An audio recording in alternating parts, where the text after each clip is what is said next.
I think for me, as someone who had been ambitious, who did want to do big things, I didn't find it easy to accept that I couldn't do it all.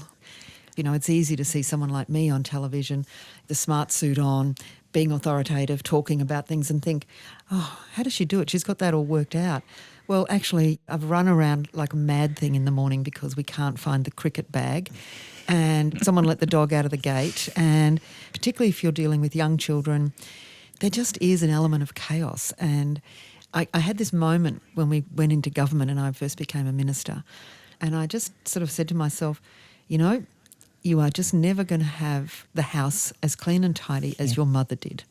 Let that go. And it's interesting when I talk about this, and I still find young working mothers, they persecute themselves about this. You know, they don't talk about it a lot, but they'll come up to me afterwards and say, I'm sitting at work doing something really important and part of me is still feeling bad that I didn't wash the breakfast dishes or the beds aren't made. And I just think we've got to liberate ourselves from this, we really do.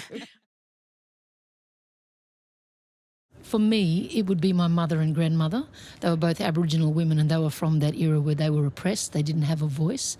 So seeing how they would be and how they were talked about really inspired me to have a go at life and to have a passion and a drive to succeed. Because I think if I didn't have this passion or drive or I didn't succeed, then it's like really disrespectful to what they went through, because my grandmother was part of the stolen generations. My mum, I call them the lost generation, where they weren't allowed to talk about culture and they had no voice. So that's what really inspired me personally to just grab life and go for it and let no one tell me no. I'm one of the pathfinders too. I've widened the road. The track that I walked on is now it's now a freeway, we reckon.